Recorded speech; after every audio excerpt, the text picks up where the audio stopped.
করতেছি। আসসালামু আলাইকুম dear viewers or students, welcome to my channel FZ study point. আমি আবার ফিরে আসলাম তোমাদের মাঝে পার্ট নাম্বার 4 নিয়ে, narration, how to use the narration and assertive sentence. So if you watch my video always, but you can understand to my speech or narration. So let's go start. No more talk and let's go start. So dear students, আমি যেটা বলতে চাইছিলাম সেটা দেখে নাও, narration part 4।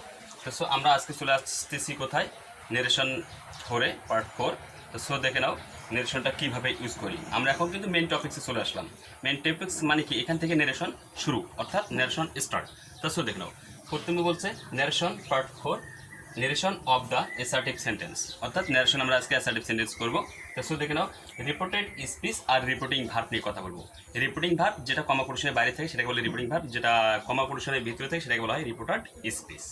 So আমরা reporter স্পিচকে কেন্দ্র করে reporting verb সেটুয়ে পরিবর্তন করি। এটা অলরেডি আমি তোমাদেরকে বুঝাইছি। আজকে আবার দেখো অ্যাসার্টিভ সেন্টেন্স থেকে শুরু করলাম, অর্থাৎ রুলস নাম্বার 1।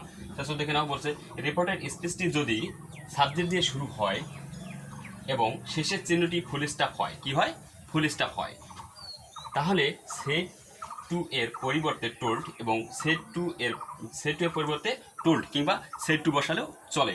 আবার দেখো, একইভাবে ইনভার্টেড কমায়ের পরিবর্তে দ্যাট এবং বাকি অংশ নিয়ম অনুযায়ী সাবজেক্ট চেঞ্জ করতে হয়, ভার্ব চেঞ্জ করতে হয়, বাকি অংশ যেভাবে পরিবর্তন করা লাগে সেভাবে পরিবর্তন করতে হবে। তাছাড়া দেখে নাও, স্ট্রাকচার আমি দিয়ে দিছি, subject, said to, object and inverted comma, right, আইতে ইনভার্টেড সিতে কমা, সাবজেক্ট, ভার্ব, অবজেক্ট, সিডাব্লিউ, যেভাবে থাকে রিপোর্টার স্পিচটা সেভাবেই করতে হবে। আবার দেখলাম স্ট্রাকচার, ইনডাইরেক্ট স্ট্রাকচার দিয়ে দিচ্ছি আমি, সাবজেক্ট, টুল্ড, অর্থাৎ সেট টু, অবজেক্ট, সিডাব্লিউ অর্থাৎ ইনভার্টেড কমা, এর পরিবর্তে দ্যাট নিব। তারপর কী করবো, সাবজেক্ট চেঞ্জ করব, ভার্ব চেঞ্জ করব, বাকি অংশ নিয়ম অনুযায়ী যেভাবে চেঞ্জ করতে হয় আমরা সেভাবেই অবশ্যই চেঞ্জ করব। তা দেখে নাও ডিয়ার স্টুডেন্টস, আমি এখন কীভাবে চেঞ্জ করি। তো অবশ্যই সর্বদাই আমার ভিডিওটা দেখে যাবেন।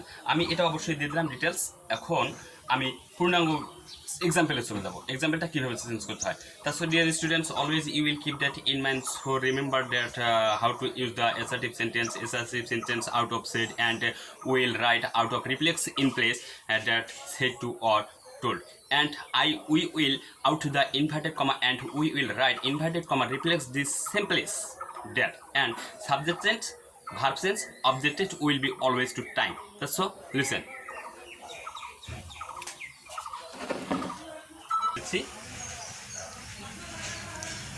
এক্সাম্পল দিয়ে দিলাম। যেমন আমরা লিখবো direct, he said to me, inverted comma, এই যে ইনভার্টেড কমা থেকে ইনভার্টেড কমাটা, অর্থাৎ দেখো রিপোর্টিং ভার্বটা কীভাবে আমরা চেঞ্জ করতেছি, যে এই যে হি সেড টু মি এটাকে বলা হয় রিপোর্টিং ভার্ব। সো আমরা রিপোর্টিং ভার্ব যেটা বাইরে থেকে সেটাকে বলে, দেখো কমা দেওয়া আছে, কমা দিয়ে বাইরে ফেলে দেওয়া আছে, অর্থাৎ এটাকে বলা হয় রিপোর্টিং ভার্ব। যেমন মনে করো Y O U R well, right, দেখে নাও। সো ডিয়ার স্টুডেন্টস, মনে রাখবা, কিপ দ্যাট ইন মাইন্ড। আমরা কীভাবে এখন চেঞ্জ করি, আমরা জানি যে আমি অলরেডি বুঝেছি যে রিপোর্টিং ভার্বের সাবজেক্টকে সবসময় সর্বদা ঠিক রাখতে হয়। সো এখন আমরা সেট টু এর পরিবর্তন করবো। কীভাবে পরিবর্তন করতে হয় দেখে নাও। অবশ্যই আমি যেটা সংকেত দিয়ে করাবো সেটা দিয়ে, আমি টেন্স পরিবর্তন করতেছি না, আমি তোমাদেরকে সেন্টেন্স বোঝাচ্ছি না, আমি তোমাদেরকে পরিবর্তন, এবং মনে রাখবা শুরুটা এবং শেষটা দেখে আমি সংকেত দেখে তোমাদেরকে নিরেশন করাবো। দেখে নাও, if that reporter speech is start the subject and the শেষ last finishing punctuation is full stop, so we will be out to set and told, right. আমি যেটা বললাম, সাব রিপোর্টেড স্পিচটাকে কেন্দ্র করে যেহেতু আমরা সেটটির পরিবর্তন করি, কীভাবে পরিবর্তন করতেছি দেখে নাও, সুন্দর একটা কৌশল। রিপোর্টেড স্পিচটি যদি সাবজেক্ট দিয়ে শুরু হয়, আচ্ছা দেখে নাও তো এটা সাবজেক্ট না, ইউ, রাইট, সাবজেক্ট দিয়ে যদি শুরু হয় এবং শেষের চিহ্নটা যদি ফুল স্টপ হয়, দেখে নাও এটা ফুল স্টপ, অবশ্যই ফুল স্টপ। সাবজেক্ট দিয়ে শুরু এবং শেষের চিহ্নটা যদি ফুল স্টপ হয় তাহলে সেটটির পরিবর্তে আমরা টোল্ড নিয়ে নিলাম, রাইট, এনাফ। এটাই মনে রাখবা, সাবজেক্ট দিয়ে শুরু এবং শেষের চিহ্নটা ফুল স্টপ হলে আমরা সেটটির পরিবর্তে নিব, সেটিও নিতে পারি, টোল্ডও নিতে পারি। তা আমরা টোল্ড নিলাম, তারপর অবজেক্টটাকে নিয়ে নিব মি, রাইট। তার সঙ্গে দেখে নাও ডিয়ার স্টুডেন্টস, আবার একটা কৌশল, রিপোর্টার স্পিচটা যদি সাবজেক্ট দিয়ে শুরু হয়, শেষের চিহ্নটা যদি ফুল স্টপ হয় তাহলে ইনভার্টেড কমা উঠে যায়, ইনভার্টেড কমা উঠে গিয়ে কী হবে, ইনভার্টেড কমার পরিবর্তে আমরা ড্যাট নিব, TH দ্যাট রাইট। এখন কি করবো ডিয়ার ভিউয়ার্স, আমরা সাবজেক্টটাকে চেঞ্জ করবো। How to use the subject and changing the subject will be know at that at time. তো সো আমরা এর গত ক্লাসে দেখছি সাবজেক্টটা কীভাবে চেঞ্জ করতে হয়, তা আমরা আজকে সাবজেক্ট চেঞ্জ করবো। তার সো দেখো ইউ সাবজেক্টে কি আছে, ইউজে কাকে ধরবে, রিপোর্টিং ভার্ব অবজেক্টকে অর্থাৎ মিকে। তা I have said to already first time that how to use the you and change the you subject you. তো সো মনে রাখবা without all subject, always subject, all subject, without subject you, all subject cast to repeating verb in subject and all subject, without all subject only subject you, always cast to repeating verb in object। তা আমি যেটা বললাম যে you ব্যতীত সকল subject গিয়ে কাকে ধরে, দেখো রিপিটিং ভার্বের সাবজেক্টকে। বাট এখন আমরা শিখতেছি মনে রাখবা সকল সাবজেক্ট ব্যতীত শুধুমাত্র সাবজেক্ট ইউ সর্বদাই রিপোর্টিং ভার্বের অবজেক্টকে এসে ধরে। তাহলে এই যে রিপোর্টিং ভার্বের অবজেক্টকে এসে ধরতেছে ইউ, সাবজেক্ট যেহেতু আমরা চেঞ্জ করবো, এটাকে চেঞ্জ করবো সাবজেক্টকে, তাহলে মিকে ধরতেছে। আচ্ছা মি কি সাবজেক্টের জায়গায় যাবে না, তাহলে মি এর বাবাকে আই, তাহলে সাবজেক্টে মিন হচ্ছে, ইউ যদি যা ধরে মিকে তাহলে মি যাবে না, তাহলে মি এর বাবা যাবে, বাবার নাম কি আই, এই যে আই নিলাম রাইট। তার সঙ্গে দেখে নাও ডিয়ার স্টুডেন্টস, আমি তোমাদেরকে বলছিলাম যে আই এর পরে কোন ভার্বটা হবে। তার সঙ্গে দেখে নাও আমি বলছিলাম যে প্রেজেন্ট থাকলে পাস্ট করতে হয়। তার সঙ্গে আমাদের এই সারিতে ছিল প্রেজেন্ট, ওই সারিতে ছিল পাস্ট, ভার্ব চেঞ্জিং যেটাকে বলা হয়।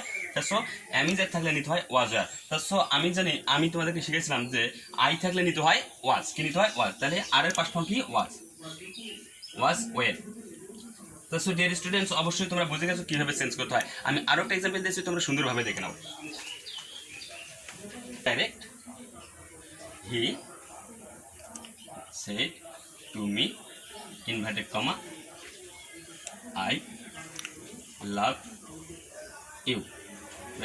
So dear students, আমি আবারও তোমাদেরকে বলতেছি, if that reported speech is start the subject and the last finishing punctuation is full stop, we will be take the say to out, আমরা নিব কি told, TOLD told রাইট। তারপর next আমরা কি করবো, মিটাকে ঠিকই রাখে দেবো, কারণ অ্যাসার্টিভ সেন্টেন্সের অবজেক্ট সর্বদা ঠিক থাকে। তারপর এখন দেখো আমরা সেট টু এর পরিবর্তে নিলাম টোল্ড, কারণ সাবজেক্ট দিয়ে শুরু, শেষের চিহ্নটা ফুল স্টপ, যার কারণে সেট টু উঠে গেল টোল্ড, সেট টু এর জায়গাটা কে নিল, টোল্ড নিয়ে নিল রাইট। তারপর এখন দেখো ইনভার্টেড কমার পরিবর্তে আমরা কি বসাই, সাবজেক্ট দিয়ে শুরু, শেষের চিহ্নটা যদি ফুল স্টপ থাকে তাহলে ইনভার্টেড কমার পরিবর্তে আমরা নেই দ্যাট রাইট। সর্বদাই মনে রাখবা, আমি তোমাদেরকে টেন্স আকারে পরিবর্তন করাচ্ছি না, আমি তোমাদেরকে সংকেত চালাচ্ছি, অর্থাৎ শুরুটা এবং শেষটা দেখে আমরা পরিবর্তন করবো। তাহলে এখন দেখো কি হচ্ছে, সাবজেক্ট পরিবর্তন করবো আই। আচ্ছা আমি বলতেছিলাম without you all subject cast to repeating verb in subject, অর্থাৎ ইউ ব্যতীত সকল সাবজেক্ট অবজেক্ট পসেসিভ গিয়ে কাকে ধরবে, রিপিটিং ভার্বের সাবজেক্টকে। আচ্ছা এখানে যদি আই থাকে তাহলে আই গিয়ে কাকে ধরবে, আইটা হচ্ছে সাবজেক্ট ফার্স্ট পারসন, তাহলে কাকে ধরবে, আসি হিকে ধরবে। আমি তোমাদেরকে দেখাইছিলাম সাবজেক্ট পরিবর্তনটা, তাহলে আই যদি যে হিকে ধরে, হি চলে যায় আইয়ের জায়গায়, তাহলে কি হচ্ছে হি রাইট। আচ্ছা আমি বলছিলাম এখন সাবজেক্ট চেঞ্জ করলাম, এখন কি চেঞ্জ করবো, ভার্ব চেঞ্জ করবো। ভার্বটা কোন ফর্মে আছে অবশ্যই লক্ষ্য রাখবা, ভার্বটা আছে প্রেজেন্ট ফর্মে। তাহলে প্রেজেন্ট ফর্মে যদি থাকে তাহলে পাস্ট করতে হবে। আচ্ছা পাস্ট করতে গেলে কি করতে হবে, আমাদেরকে ওই ভার্বটাকে পাস্ট ফর্মে রূপদান দিতে হবে, অর্থাৎ V2 করতে হবে। আচ্ছা লাভ, LOV লাভ কোন ফর্ম, প্রেজেন্ট ফর্ম, অর্থাৎ V1 V2 করবো। আচ্ছা একটা কথা মনে রাখবা, যে মূল ভার্বটা পাস্ট পার্টিসিপেল ফর্মের আওতাভুক্ত থাকে না, সেই মূল ভার্বটার শেষে আমরা ইডি যুক্ত করি। যদি ই থাকে তাহলে শুধু ডি যোগ করবো, যদি ই না থাকে তাহলে ইডি দুইটাই যোগ করবো। তাহলে এখানে ই আছে, শুধু ডি যোগ করবো, তাহলে LOVE লাভ রাইট না।